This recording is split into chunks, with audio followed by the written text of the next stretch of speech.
Hello டிமிக்கிட பார்சர்களே, வணக்கம் and welcome to தாயார் சமையலறை. ஸோ தாயார் சமையலறை அப்படிங்கிற இந்த எபிசோடில் நாங்கள் கொடுக்குற எல்லா விஷயங்களும் உங்களுக்கு ரொம்பவுமே பிடிச்சிருக்கு அப்படின்னு நினைக்கிறோம். அதனால தான் ஆனந்தி அம்மா சமையலுக்கு நீங்கள் கொடுக்குற ஆதரவு வேறு லெவலில் இருக்குது. ஸோ அந்த வகையில் இன்றைக்கி நம்ம ஆனந்தி அம்மா சமையலில் என்ன பார்க்க போகிறோம் அப்படின்னு பார்த்தீங்கன்னா, கேரட் பொரியல். உங்கள் ஊரில் நீங்கள் பல இன்க்ரீடியன்ஸை கேரட்டோட சேர்த்து நீங்கள் பொரியல் செஞ்சுருந்தாலும் திருப்பாச்சி ஸ்டைலில் நாங்கள் என்ன பண்ணுறோம் அப்படிங்கிறத பாருங்கள். உங்களுக்கு பிடிச்சிருந்துச்சுன்னா அதை போல் செஞ்சு பார்த்துட்டு எங்களுக்கு கமெண்ட்டில் நல்லா இருக்கா நல்லா இல்லையா அப்படிங்கிறத லீவ் பண்ணுங்கள். வேறு எந்த விதமான வீடியோக்கள் வேண்டும் அப்படின்றதையும் கமெண்ட்டில் லீவ் பண்ணுங்கள். ஸ்வீட் வேணுமா, காரம் வேணுமா, இல்லை சமையல் வேணுமா அப்படிங்கிறதையும் நீங்கள் கமெண்ட்டில் லீவ் பண்ணலாம். ஸோ அன்டில் தென் உங்களிடமிருந்து விடைபெறுது உங்கள் Akilan. Let's watch the show. First மேக்கட்டையை நல்லா அப்படி எடுத்துடணும். ஓகேயா? நல்லா இந்த கருப்பு. சரி, கேரட்ல என்னமா அது இருக்கு? கேரட்ல வைட்டமின் ஏ இருக்கு. சரி, இது கேரட் சாப்பிட்டா நல்லது, கண்ணுக்கு நல்லது, கண் பார்வைக்கு. அப்ப கேரட் சாப்பிடலனா கேரட்டுக்கு நல்லது. கேரட்டை பச்சையா சாப்பிடலாம், பொரிச்சு சாப்பிடலாம். குழந்தைங்க கேரட்டை சாப்பிட மாட்டாங்க பச்சையா. அப்போ நம்ம என்ன செய்யணும், பொரிச்சிட்டு கொடுக்கலாம், சாப்பாட்டுக்கு சாப்பிட்டுக்கலாம். கேரட்டை அல்வா செய்யலாம், எல்லாமே பண்ணலாம் கேரட்ல. ஓ, கேரட் அல்வா வேற செய்யலாமா? அப்ப அடுத்த வீடியோல கேரட் அல்வா மேல இருக்கத இந்த காலத்துல எல்லாம் கேரட்ல வந்து மேற்பகுதி இப்படி சீவ மாட்டாங்க. ஏன்னு கேட்டீங்கன்னா அப்பெல்லாம் ஃப்ரெஷ்ஷா நீட்டா வரும். இப்போ எல்லாம் வந்து கண்ட இடங்களை போட்டு அது எங்க உரம்லாம் போட்டு வர்றதுனால காய் பிடுங்கி பறிச்சு வர்றதே ஒரு 4-5 பேர் கை மாறி வருது. அது வரும்போது என்ன செய்யுது, சாக்கடை போடுறாங்க, எங்கனாலும் மூடையை போட்டு கொண்டுறாங்க. அப்போ அதெல்லாம் இந்த மேல இருக்க அழுக்கு இப்படி எடுத்துரும். இப்படி எடுத்துட்டோம்னா இப்படி காய் நல்லாயிரும். திரும்பி நம்ம வாஷ் பண்ணிக்கிறோம். நல்லா அப்படி சட்டியில வாஷ் பண்ணிட்டு அதுக்கப்புறம் இந்த நறுக்க ஆரம்பிக்கிறோம். அருமை. அருவாமனையில நறுக்கணுமா இல்ல சீவல் வச்சு சீவணுமா? அது அவங்க இஷ்டம். ஒருத்தவங்க வந்து அருவாமனை நறுக்குவாங்க பழக்கம், ஒருத்தவங்களுக்கு கத்தியில பழக்கம் இருக்கும். அதனால நம்ம கத்தியில நறுக்கலாம். அப்படி அருவாமனை முழுசாவும் சீவி போடலாம், நீல நீளமாவும் கட் பண்ணி போடலாம். அப்படி நைஸா அப்படி எல்லாம் கீறிக்கிறோம். கீறிட்டு இப்ப என்ன செய்யறோம், இதை இப்படி நைஸா நறுக்கணும்.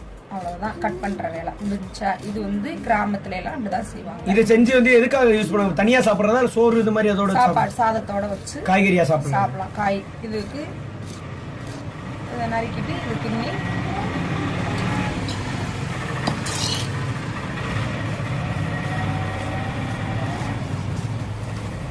அது நறுக்கும் போது அவ்வளவு அழகா இருக்கு. அருமை. அவ்வளவுதான். இப்போ எத்தனை கேரட் தேவைப்படும் ஒரு குறிப்பிட்ட ஒரு சாதாரண குடும்பத்துக்கு செய்யணும்னா? ஒரு 4 பேருக்கு 1/4 கிலோ கேரட். 1/4 kilo carrot. சாதத்தை விட காய் வந்து அதிகம் சேர்க்கறது நல்லது. சூப்பர். இந்த கேரட் பொரியலுக்கு ஒரு வெங்காயம், பெரிய வெங்காயம், ஒரு வெங்காயம் போதுமா 1/4 கிலோ கேரட்டுக்கு? ஒரு வெங்காயம், ஒரு பச்சை மிளகாய் இப்படி நைஸா கட் பண்றது. நைஸ் வெங்காயம். அதே வந்து சீக்கிரம் செய்யலாம். சீக்கிரம் நல்லா இருக்காது. கத்தியில நறுக்கிறவங்க நல்லா ஸ்பீடா நல்லா நைஸா நறுக்குவாங்க. அது ரொம்ப இந்த இது கட்டர் இதுல எல்லாம் வந்து கட் பண்ணோம்னு சொல்லிட்டு அது வந்து வெங்காயம் வந்து ஒரு கிரிப்பிஷ் கிடைக்காது. அது வந்து ஒரு நொசன்னு சொல்லுவாங்க. அப்படி ஆயிரும். இதோட ஃப்ரெஷ்னஸ் மாதிரி இருக்காது. ஆமா, இருக்காது. அதனால இப்படி கட் பண்ணிட்டு ஒரு பச்சை மிளகாய் நல்லா வாஷ் பண்ணிட்டு. இப்போ உரைக்குமா அது வந்து சாப்பிடும்போது? இனிப்பு தானே கேரட் இனிப்பு. அதனால இந்த பச்சை மிளகாய் போடும்போது அவ்வளவு காரம் தெரியாது பொரிக்கும் போது. ஓ, இப்போ விரும்பி சாப்பிடுவாங்க. ஆமா, இது நைஸா கட் பண்ணி சூப்பர். கருவேப்பிலை கொஞ்சம் எத்தனை? ஒரு 5 இலை, ஒரு இனுக்கு.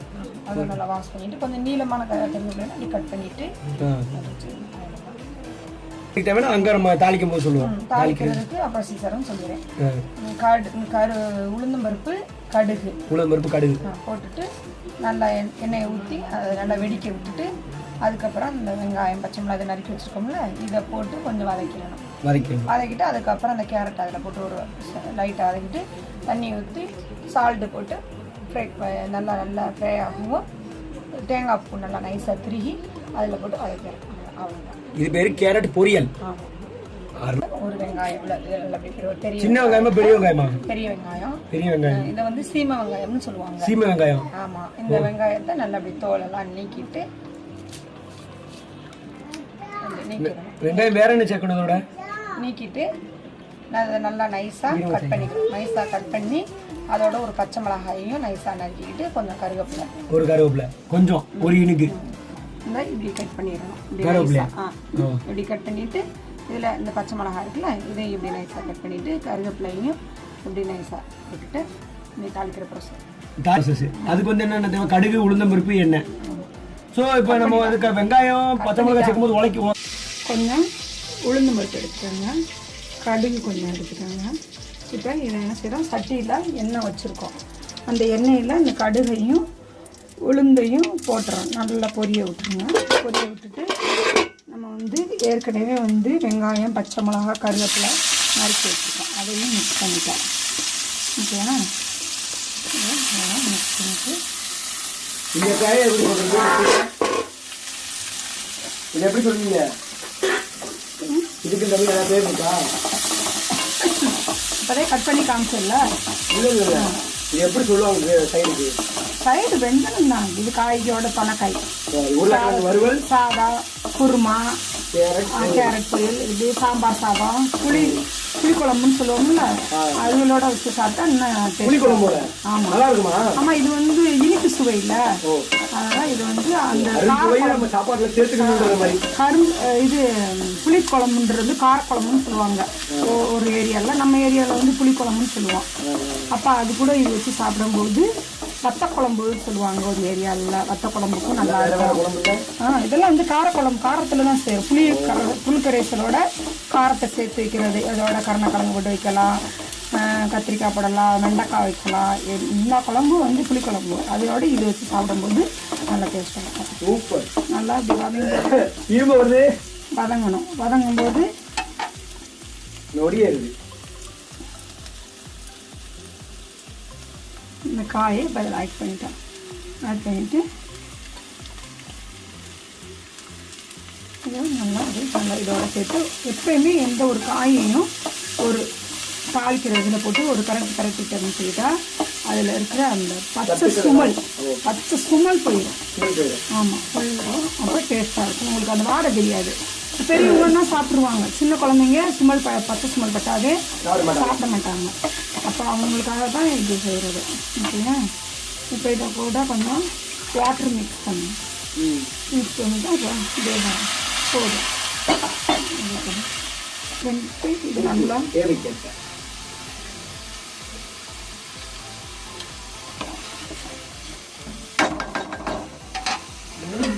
க்ளோஸ் பண்ணிவிட்டு நல்லா வேகவும் நல்லா வெந்தது நல்லா வதங்கி பரப்படி தேங்காய் போட்டு பிரேக் பண்ணி இறக்கணும் தான். வேலை முடிஞ்சிச்சு.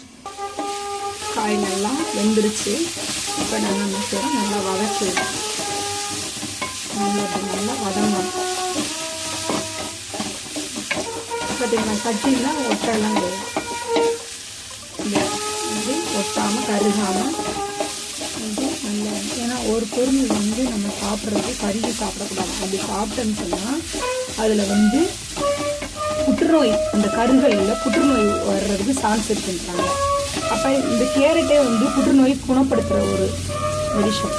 இதில் போய் நம்ம கருகு வச்சு சாப்பிடக்கூடாது.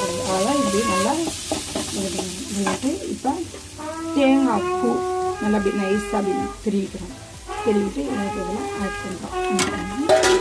நல்லா வதக்கும். அந்த தேங்காய் வதங்கும் போது நல்ல ஒரு சுமல் வரும். அப்புறம் அவ்வளோதான் வதக்கிட்டு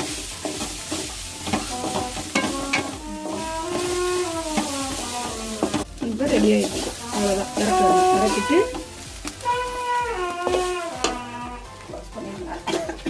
அகிலான்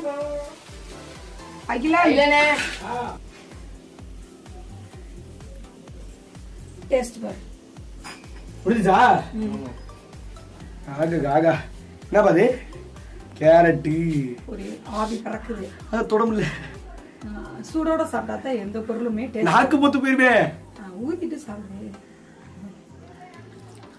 எப்படி இருக்கு? சூடா டேஸ்டா? உப்பு கொஞ்சம் கம்மியா இருக்கே. உப்பு கம்மி. சும்மா சொன்னேன், விளையாட்டுக்கு சொன்னேன். பண்ணுங்க. சூப்பரா இருக்கு, வேற லெவல்ல இருக்கு. உண்மையிலே சொன்ன மாதிரி இனிப்பு சுவையோட கொஞ்சம் லைட்டா உப்பு, லைட்டா அந்த டேஸ்டான உரப்பு, அந்த தேங்காய், அது எல்லாமே சேர்ந்து அந்த புளிக்குழம்புக்கு சைடிஷ் அப்படின்னா வேற லெவல்ல இருக்கும் போல. உண்மையிலே நல்லா இருக்குங்க. சொல்றதுக்கு வார்த்தை இல்லை. நீங்க செஞ்சு பார்த்து சாப்பிட்டுட்டு கமெண்ட்ல நல்லா இருக்கா நல்லா இல்லையா, அடுத்து உங்களுக்கு என்ன மாதிரியான வீடியோஸ்லாம் வேணும் அப்படின்ற பத்தி உங்க மம்மிக்கு நீங்க சொல்லுங்க. என்ன மம்மி? ஓகே, டிம்கிட்டப்பா சேனல் நேயர்களுக்கும் நான் ஒரு இது சொல்லிக்கிறேன். என்னை வந்து அகிலன் வந்து இதுக்கு ரெடி ஆகிட்டு என்னை வந்து சமைக்க சொல்லலை. நான் வீட்டுக்கு சமைக்க போகிறதா, அம்மா எனக்கு இது உடனே எனக்கு வீடியோவில் நான் போடணும், நீங்கள் சும்மா கொடுங்க அப்படின்னா, எப்பா நான் ஒன்றுமே பண்ணலவா, அதெல்லாம் வேண்டாம், நேச்சுரல் எப்படியோ நம்ம எப்படி இருக்கோமோ அப்படிதான் காட்டணும் அப்படின்னு சொல்லி பாத்தீங்களா, சும்மா செஞ்சதே வேற லெவல் ப்ரொஃபஸரோட செய்யறாங்க. அவங்கள ப்ரிப்பேர் பண்ணா எப்படி பண்ணுவாங்கன்னு பாத்துக்கோங்க. அதெல்லாம் செஞ்சிருக்கேன். அம்மா செஞ்சது எப்படி இருக்குன்னு எல்லாரும் டேஸ்ட் பண்ணிட்டு எனக்கு கம்ப்ளீட்டா கமெண்ட் பண்ணுங்க. நான் பிடிச்சிருந்தா என்ன பண்ணணும், நான் அடுத்தடுத்து உங்களுக்கு எல்லாமே சரி வீடியோ பிடிச்சா என்ன பண்ணணும், அக்கி தலையில 4 கொட்டு வீடியோ பிடிச்சிருந்தா லைக் பண்ணுங்க. லைக் பண்ணுங்க, வீடியோ பிடிச்சிருந்தா லைக் பண்ணுங்க. அப்புறம் டிம்கிட்டப்பா சேனலை சப்ஸ்கிரைப் பண்ணுங்க. என்ன பண்ணுங்க, சப்ஸ்கிரைப் பண்ணுங்க. சொல்லிவிட்டாங்க வார்த்தையா. சூப்பர், நன்றி, வணக்கம்.